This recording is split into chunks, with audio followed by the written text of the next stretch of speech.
Welcome back ناظرین. آستانہ عالیہ نارنگ شریف پر ہم عرس کی تقریبات میں آج جو پہلا سیشن ہے گفتگو کا ان اکابرین آستانہ عالیہ نارنگ شریف، ان کے احوال پہ، ان کی زندگی پہ، ان کے فیوز و برکات پہ، ان کی تعلیمات پہ گفتگو کر رہے ہیں. ہمارے ساتھ موجود ہیں سجادہ نشین آستانہ عالیہ جناب صاحبزادہ پیر سید فیض الحسن شاہ صاحب. شاہ جی، بزرگوں کے ساتھ جب زندگی گزرتی ہے تو بہت کچھ دیکھنے کو، سیکھنے کو ملتا ہے اور کچھ باتیں یاد بھی رہ جاتی ہیں. واقعات زندگی میں ایک بہت زیادہ اثر رکھتے ہیں کہ واقعات ہی ہوتے ہیں جن میں انسان کا ایمان بھی تازہ ہوتا ہے اور ان کی یاد بھی تازہ ہوتی ہے. جیسے کہ ہم بات کر رہے تھے، بزرگوں کے ساتھ رہنے کا ہمیں بہت موقع ملا اور پھر ان کے ساتھ جب رہتے ہیں تو پھر ان کی بہت سی چیزیں دیکھنے کو ملتی ہیں. یعنی کہ میں ایک واقعہ سناتا ہوں آپ کو کہ ہمارے یہاں صوفی عبد المجید گل صاحب جو ہمارے عرس پہ آتے ہیں بڑے، وہ ہمارے چچا جان کے دوست تھے. اس وقت وہ طبیہ کالج میں پڑھتے تھے، داڑھی شاڑھی کوئی نہیں تھی. تو دادا جان کے پاس آئے، کہتے جی میں نے آپ کا مرید ہونا. آپ نے فرمایا بات چیت ہوتی رہی، اس کے بعد آپ نے بیعت کر لیا. فرمایا گل صاحب تسی نا جمعہ پڑھایا کرو. کہنا ضرور، میں نے کوئی سچ میری نہ کوئی تعلیم ایجوکیشن ہے مذہبی نہ.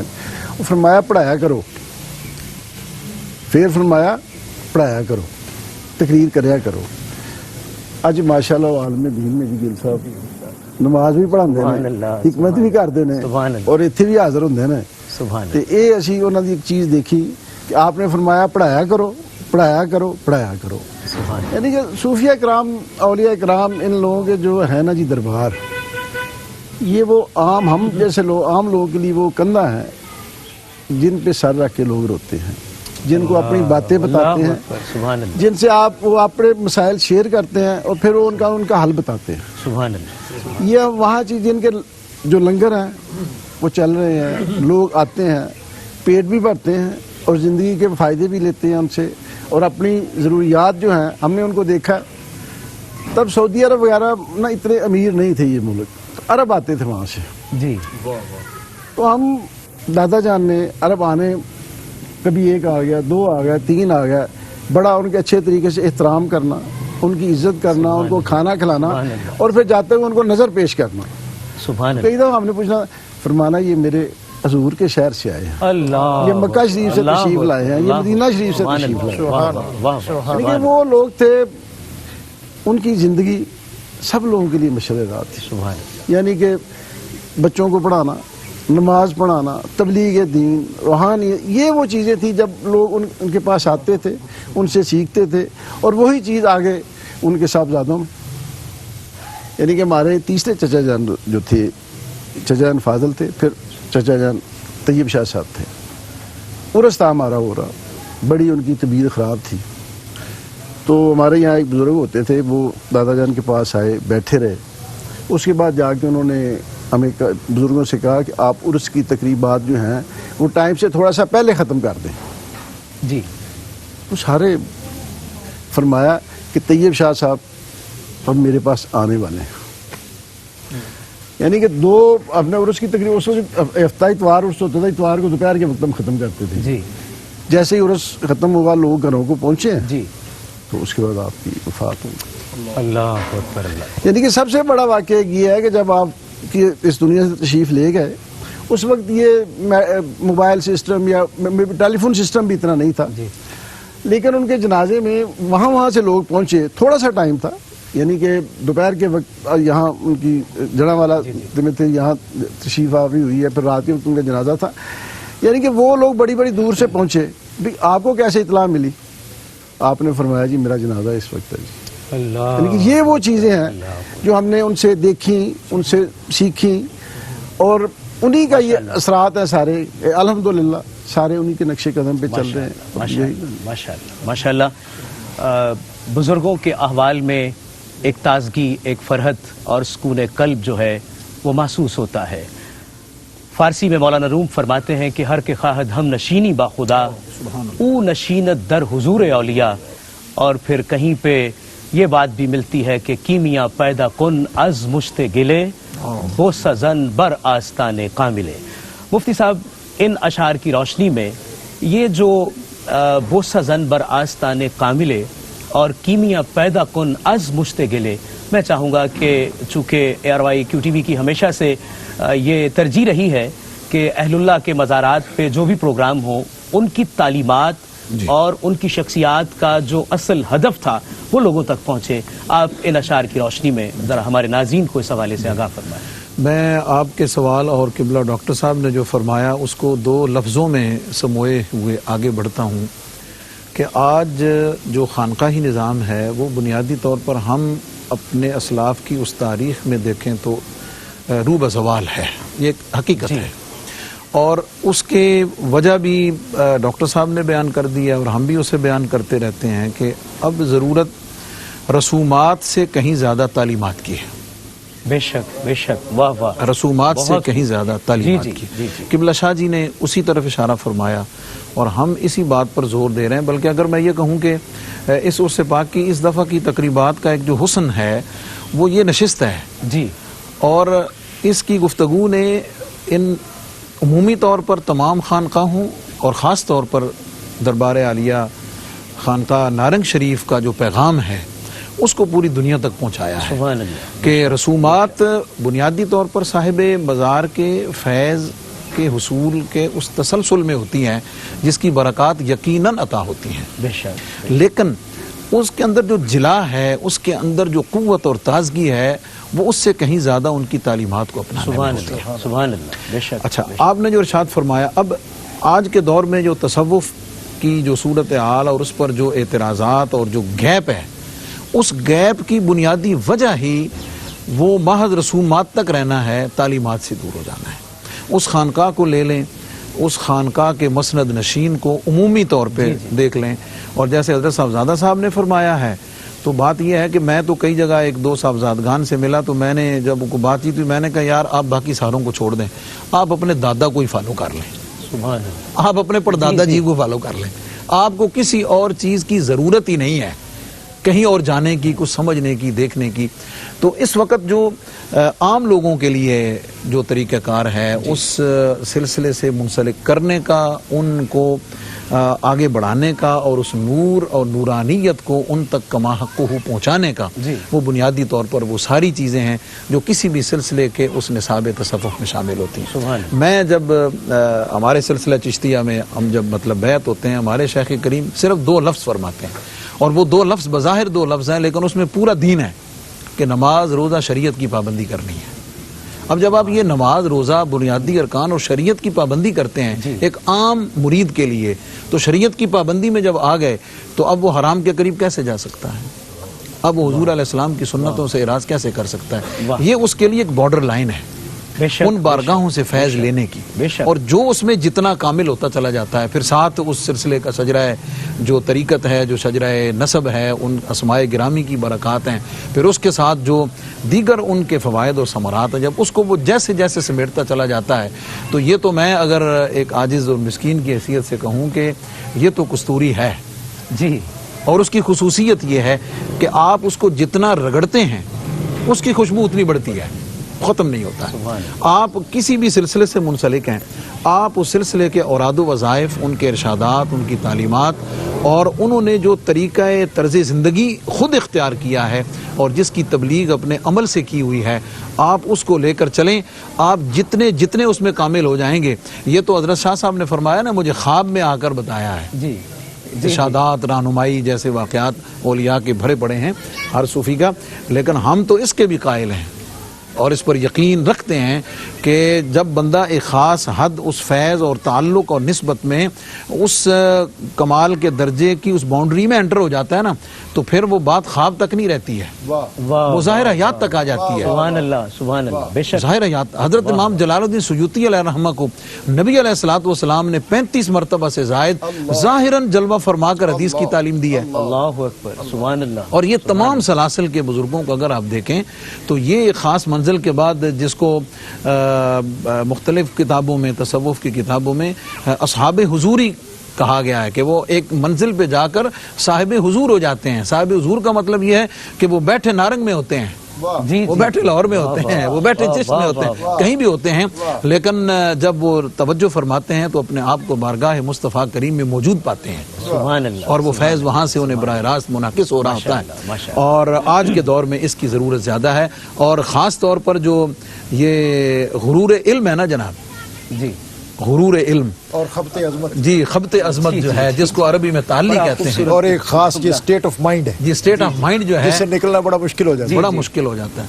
صوفیاء کی خصوصیات میں سے یہ ہے کہ جب کوئی اہل علم ان کی بارگاہ میں آتا ہے, وہ سب سے پہلے اس خمار کو اس کے خمیر سے نکالتے ہیں, اور اس کو جو علم ہے وہ پھر تکبر کی طرف نہیں, اس کو عز کی طرف لے کے جاتا ہے, اس کو اپنی ذات کی نفی کی طرف لے کے جاتا ہے, اور پھر وہ یہ نہیں کہتا میں کہتا ہوں, وہ یہ کہتا میرے شیخ فرماتے ہیں, میرے کریم فرماتے ہیں. یہ ان کی تعلیمات میں سے ہے. یہ اس سلسلے کی, اور جو آپ نے شعر پڑھا ہے وہ ان بارگاہوں سے جب یہ ہوتا ہے تو پھر یہی فیض. ماشاءاللہ, بہت خوب, بہت خوبصورت گفتگو جو ہے ناظرین اس وقت آپ سن رہے ہیں, اور میں سمجھتا ہوں کہ یہ صرف گفتگو نہیں بلکہ ایک روشنی ہے, ایک چراغاں ہے جو تشنگان علم اور سالکان حقیقت کے لیے ایک بہت بڑی نعمت ہے. صاحبزادہ سید محمد علی حیدر شاہ بخاری صاحب تشریف فرما ہیں. آپ چونکہ نوجوان ہیں, پھر ایک خانقاہی نظام میں آپ کا جو ایک ذمہ ہے بحیثیت نوجوان, میں سمجھتا ہوں کہ نوجوانوں کے لیے اگر کوئی پیغام اچھا دیا جا سکتا ہے تو وہ اگر آپ کی زبانی ہو, چونکہ آپ اس پروسیس سے گزر رہے ہیں. ایک طرف تو خانقاہی نظام ہے, پھر آپ کی تعلیم و تربیت کا سلسلہ ہے, پھر ماشاءاللہ خود اب آپ جو ہے اس سطح پہ ہیں کہ مختلف آپ بھی جگہوں پہ آپ کو بھی بات کرنے کا موقع ملتا ہے. تو اس حوالے سے آج کے اس عرس کی مناسبت سے آپ نوجوانوں کے لیے آپ کا کیا پیغام؟ آپ نے مولانا روم کا شعر پڑھا. مولانا روم ہی نے فرمایا ہے کہ مولوی ہرگز نہ شد مولائے روم. واہ واہ واہ. تو وہ مقام اور وہ منزل جس کے انسان کو تلاش ہے وہ کسی مرشد, کسی استاد, کسی پیر کے بغیر ممکن نہیں ہے. واہ واہ. کیونکہ ڈائریکشن جو ہے وہ وہی دے سکتا ہے جو خود آپ سے آگے ہو. واہ واہ اور واہ. اس ڈائریکشن کے لیے آپ کو کسی کا دامن تھامنا ہی پڑے گا. واہ. اور کسی نے کہا تھا کہ تقرب الہی کو پانے کے مختلف ذرائع ہیں, لیکن اس بارگاہ تک رسائی کا آسان ترین ذریعہ یہ ہے کہ آپ اللہ والوں کی مجلس اختیار کر لیں, کیا کہنے, ان کی محافل میں بیٹھنا شروع ہو جائیں. آپ کو وہ ڈائریکشن, وہ رہنمائی میسر آ جائے گی جس کی اس وقت ہر نوجوان کو ضرورت ہے. اور نہ صرف ضرورت ہے بلکہ جس دور میں ہم داخل ہو رہے ہیں وہاں ڈسٹریکشنز بہت زیادہ ہیں. ایسے حالات اور ایسے وقت میں یقیناً ایسی مجالس کا اہتمام اور ایسی ڈسکشنز کا اہتمام جہاں سوال کرنے کی اجازت ہو, سوال کرتے ہوئے جو ڈر اور خوف ہے وہ نہ ہو. کیونکہ نوجوان کا بہت بڑا مسئلہ یہ ہے کہ اسے وہ بارگاہ نہیں میسر جہاں وہ اوپنلی کوشچن کر سکے, پوچھ سکے, جان سکے. بہت خوب. اور پھر وہی بات ہے کہ ان سوالات کے جوابات دینے والے بھی بڑی مشکل سے ملا کرتے ہیں. جی جی جی, بہت خوب. جی صاحبزادہ سید محمد علی حیدر شاہ صاحب, بہت خوبصورت گفتگو اور نوجوانوں کے لیے بہت خوبصورت پیغام. میں جناب صاحبزادہ سید ڈاکٹر طاہر رضا شاہ بخاری جو کہ آستانہ عالیہ کے سجادہ نشین بھی ہیں, آپ چونکہ ایک خانقاہ سے تعلق بھی ہے اور آپ سجادہ نشین بھی ہیں, اور پھر آپ دیکھ رہے ہیں کہ پاکستان میں خانقاہی نظام اگر شروع سے اس کی کہہ لیں کہ جو تعلیمات ہیں, جو معاشرے میں اس کے قیام کی خوبصورتی ہے, اگر دیکھا جائے تو تمام این جی اوز کا قیام تو شجی اب آیا ہے, لیکن پہلے جو رات بسر کرنے کے لیے مسافروں کے لیے جگہیں, جو غرباء کے لیے لنگر کی فراوانی, پھر جو اپنے مسائل بیان کرنے کے لیے یہ جو مراکز تھے, اب کہہ لیں کہ کیا سمجھتے ہیں کہ اس چیز کو اب اثر نو اگر اس کی تشکیل کی جائے تو کیا کیا چیزیں جو ضروری ہیں جو اس وقت خانقاہی نظام اپنا رول ادا کرے تو بہت معاشرے میں بہتری آ سکتی ہے؟ میرا خیال ہے روشنی تو یہ عارضی موم بتیوں سے نہیں ہوگی, روشنی تو انہی صوفیاء کے فیضان اور ان کے آستانوں سے اٹھنے والے نور سے ہی ہے. اور اس میں وہ ٹریک پہ تو ہیں, پوٹینسی کا تھوڑا سا فرق ہے. جی. تو یہ اس میں میں سمجھتا ہوں کہ جب ہماری معروضات ان تک پہنچیں اور وہ پھر ان جانب توجہ فرمائیں کیونکہ ہمارے ہاں صوفیاء کے بھی بہت سے فلیور ہیں اور بعض تو اپنے آپ اخفاء کے قائل ہیں اور بعض اپنا اظہار فرما دیتے ہیں. تو بہرحال اس وقت جو ہے امت کو، قوم کو، ملت کو ضرورت ہے کہ یہ فیضان ایک دفعہ پھر اسی طرح عام ہو جس طرح صدیوں پہلے عام ہوا تھا. اور ان کی خانقاہیں جیسے آپ نے ذکر کیا کہ یہ ایک پورا ایک ان کا ایڈمنسٹریٹو سسٹم ہے اور ایک اسپرچول سسٹم ہے. ایڈمنسٹریٹو سسٹم میں ان کے سرائے ہے اور لنگر ہے. یہ دو بیسک کمپوننٹ ہیں.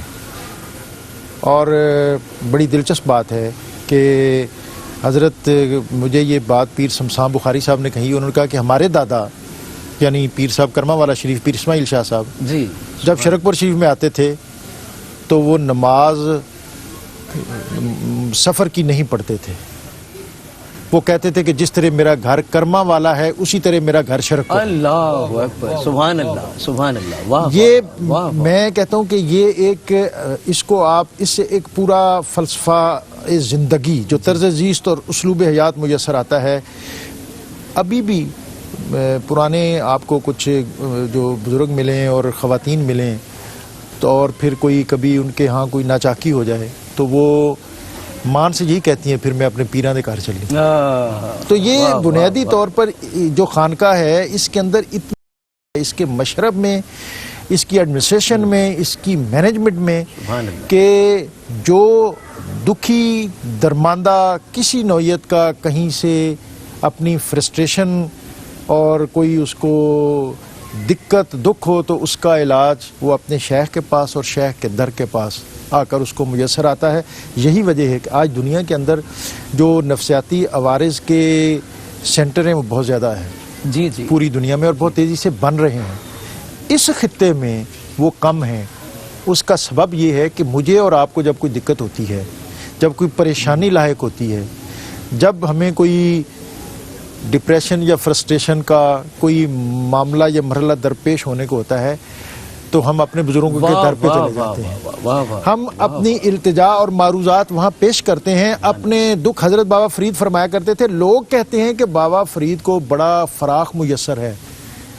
انہیں پتہ نہیں ہے کہ لوگ جو میرے پاس آ کے دکھ بیان کرتے ہیں وہ میں اپنے سر لے لیتا ہوں اور یہاں سے جانے والے کو میں آسودہ حال کر کے روانہ کرتا ہوں. تو یہ مراکز جو ہیں ہمارے پاس اللہ نے اس خطے کو داتا دربار دیا ہے، اس خطے کو بابا فرید الدین مسعود گنج شکر دیا ہے، اس خطے کو حضرت میاں شیر محمد شرک پوری ان کی سرزمین دی ہے. مجھے اپنی منصبی ذمہ داریوں کے سبب بہت سی جگہوں پہ حاضر ہونے کا موقع ملتا ہے. حضرت بابا فرید الدین مسعود گنج شکر کا حجرہ بہت مختصر سا ہے. حضرت خواجہ نظام الدین اولیاء نے بنوایا تھا. سرہانے کی طرف ایک جالی ہے اور جالیوں والا پورشن جو ہے وہ خواتین کا ہے. میں کبھی جاتا ہوں وہاں، مجھے موقع ملتا ہے رکتا ہوں تو خواتین بوڑھی مائیاں صاحب مزار سے اپنی التجائیں اسی طرح پیش کر رہی ہوتی ہیں جسے سامنے بیٹھے کسی بزرگ سے کر رہی ہوتی ہیں اور اپنی ٹھیٹھ راوی والے لہجے میں کہہ رہی ہوتی ہیں کہ ویکھی سویرے میری تاریخ فلانے جج کو لگی ہوئی ہے تو پھر خیال کریں. اللہ اکبر. تو مطلب یہ ہے کہ اس دور میں جو ہماری جدید سوسائٹی کے مسائل کیا ہیں، عمر رسیدہ باپ کے لیے جوان بیٹے کے پاس وقت نہیں ہے، وہ ترستا ہے سارا دن. پھر وہ اپنا معاملہ اور عارضہ اور اپنا دکھ کس کے ساتھ کس کے پاس جا کے شیئر کر. تو یہ وہ مقام ہے جہاں روحانی طمانینت، سکون اور محبت کے سوتے بھی پھوٹتے ہیں. انتظامی طور پر جس کو کھانے کو میسر نہ ہو وہ بلا جھجک آتا ہے. ہمارے بزرگ ہم نے یہ دیکھا اور اب بھی ہم دیکھتے ہیں کہ میرے برادر مکرم جو میرے تایزاد بھائی ہیں پیر عارف شاہ صاحب، ان کے بارے میں ہم اکثر ان سے خوش طبی کرتے ہیں. کہتے ہیں کہ ابھی مرید کوئی 200 گز کے فاصلے پر ہوتا ہے، عارف شاہ صاحب کو فکر ہوتی ہے کہ میں فوراً اس کے لیے دسترخوان لگا کے کھانا چن. ماشاءاللہ. تو یہ ایک مزاج ہے، یہ کوئی ایک انفرادی رویہ نہیں ہے. یہ خانقاہ کا بنیادی مزاج ہے کہ ہر آنے والے سے حال احوال سے بھی پہلے اس کے لیے کھانا چن دیا جائے ماشاءاللہ، اور پھر قیام اور توام کا اہتمام ہے. تو میں سمجھتا ہوں کہ یہ خانقاہیں جو ہیں یہ اللہ کی نشانیوں میں سے ایک نشانی ہے اور اس خطے کے اندر یہ اللہ تعالیٰ کی بہت زیادہ رحمت اور نعمت کا باعث ہیں.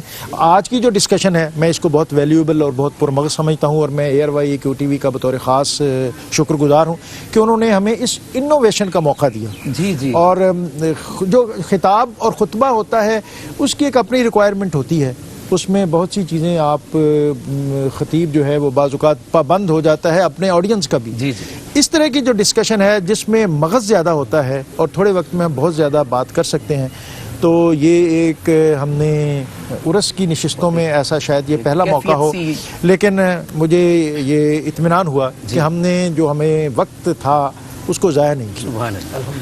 میں مفتی صاحب کا بھی بہت شکر گزار ہوں, اور میزبان ہونے کے ناطے آپ کا, اور اپنے برادر مکرم پیر سید فیض الحسن شاہ صاحب کا. بلا شبہ ہمارے اس خاندان کے یہ سرخیل ہیں اور بڑے ہیں, ان کے سامنے ہمیں چھوٹا بن کے رہنا اچھا لگتا ہے. ناظرین, بہت خوبصورت لمحات, بڑی پرکیف گفتگو اس وقت سننے کو مل رہی ہے, اور یہی وجہ ہے کہ جب ہم وہ بات کرتے ہیں جس سے ہماری گزر ہوتی ہے, جو ہمارے خمیر میں شامل ہوتی ہے, تو اس کا ایک اپنا ہی مزاج ہوتا ہے. آخر میں تمام شرکاء سے چاہوں گا کہ مختصراً ایک منٹ کے لیے اپنا جو کہہ لیں میسج جو ہے آج کے اس پلیٹ فارم پہ وہ جو ہے وہ آپ عوام کو, ناظرین تک پہنچائیں. جی شاہ صاحب, آپ کوئی مختصر سا پیغام. میں تو یہی کہوں گا کہ ہمیں اپنے ہر دکھ اور سکھ کے لیے ان آستانوں پہ حاضری دینی چاہیے, اپنے دکھ تکلیف یہاں بیان کرنے چاہیے, اور یہاں سے ہم خوشیاں لے کے جاتے ہیں, اور ان سے ہم سیکھتے ہیں کہ میں نماز روزہ حج کی پابندی کرنی ہے, اور یہی ہمارے لیے چیزیں بہتر ہیں. مفتی صاحب.